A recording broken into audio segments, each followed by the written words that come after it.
BJP ఆఫీసులో ఓటర్ల జాబితా తయారు చేస్తున్నారని, ఈసీ నిష్పక్షంగా ఉండాలంటూ బీజేపీ కమిషనర్గా ఉండరాదని అన్నారు. అమెరికా అధ్యక్షుడు డొనాల్డ్ ట్రంప్ చైనా అధ్యక్షుడు జిన్పింగ్ ఫోన్లో సంభాషణ జరిపారు. ఈ విషయాన్ని చైనాకు చెందిన హింజుహువా న్యూస్ ఏజెన్సీ స్పష్టం చేసింది. ఆ తర్వాత ఇదే విషయాన్ని అమెరికా అధ్యక్ష భవనం శ్వేత సౌధం కూడా ధృవీకరించింది. ఇరు దేశాధినేతల మధ్య సోమవారం ఈ సంభాషణ జరిగినట్లు ఇరు దేశాలు తెలిపాయి. ఈ ఫోన్ సంభాషణలో ముఖ్యంగా తైవాన్, ఉక్రెయిన్, రష్యా మధ్య యుద్ధ వాతావరణం తదితర అంతర్జాతీయ అంశాలపై చర్చించినట్టు తెలుస్తోంది. ఇరు దేశాల మధ్య సత్సంబంధాలను మరింత విస్తరించుకోవాల్సిన అవసరం ఉందని చైనా అధ్యక్షుడు జిన్పింగ్ అమెరికా అధ్యక్షుడు ట్రంప్ తో పేర్కొన్నట్లు సమాచారం. ఇరు దేశాల మధ్య ద్వైపాక్షిక సంబంధాలు పాజిటివ్ గా సాగుతున్నట్లు స్పష్టం చేశారు. అమెరికా చైనా ద్వైపాక్షిక సంబంధాలు మరింత ముందుకు సాగాలని కోరుకుంటున్నట్లు తెలిపారు. అనంతరం జిన్పింగ్ మాట్లాడారు. అక్టోబర్లో దక్షిణ కొరియాలో ట్రంప్ తో సమావేశం తర్వాత ఇరు దేశాల మధ్య సత్సంబంధాలు పొందుకున్నట్లు పేర్కొన్నారు.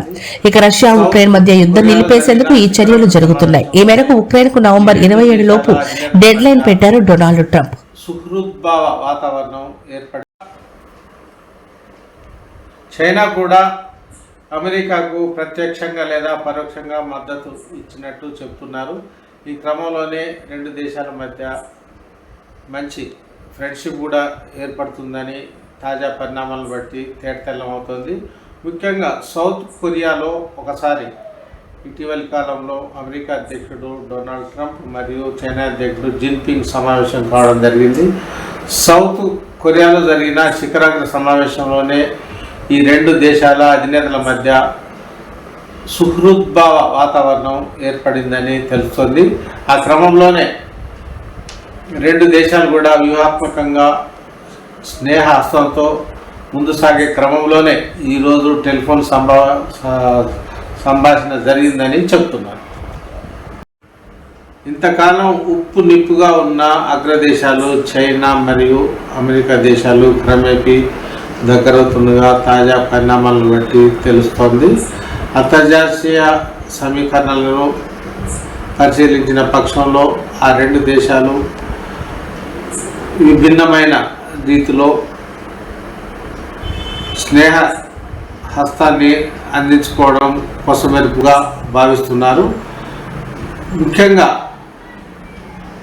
మారిన తాజా పరిణామాల క్రమంలోనే చైనా అధ్యక్షుడు జిన్పింగ్ ఈరోజు అమెరికా అధ్యక్షుడు ట్రంప్తో టెలిఫోన్లో సంవాదించడం ప్రాధాన్యతను సంతరించుకుంది. ముఖ్యంగా టారిఫ్లకు సంబంధించి ఇటీవలి కాలంలో అమెరికా అనేక ఆంక్షలను తగ్గించింది. చైనా పట్ల సానుకూల వైఖరిని ప్రదర్శిస్తూ వస్తున్నది. ఈ పరిణామ క్రమంలో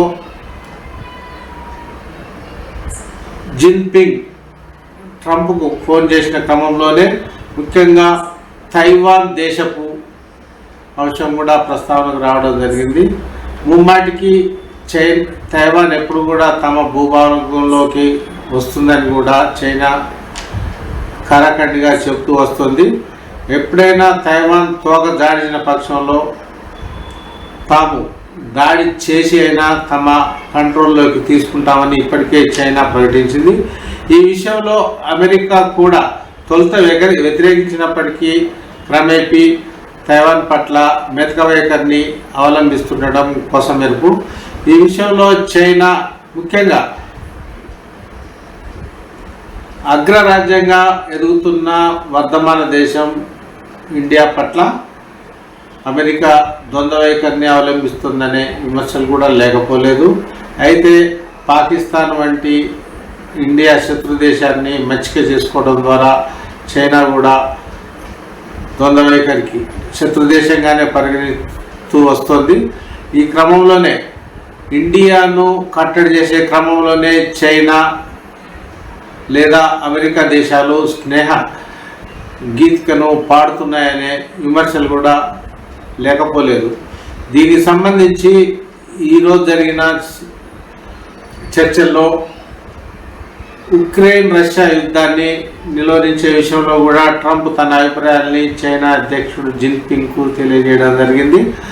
ఇప్పటికే ఉక్రెయిన్ దేశానికి అమెరికా తరఫున జెనీవాలో జరిగిన యుద్ధ నివారణ చర్చల్లో డెడ్ లైన్ విధించామని కూడా ఆయన స్పష్టం చేశారు.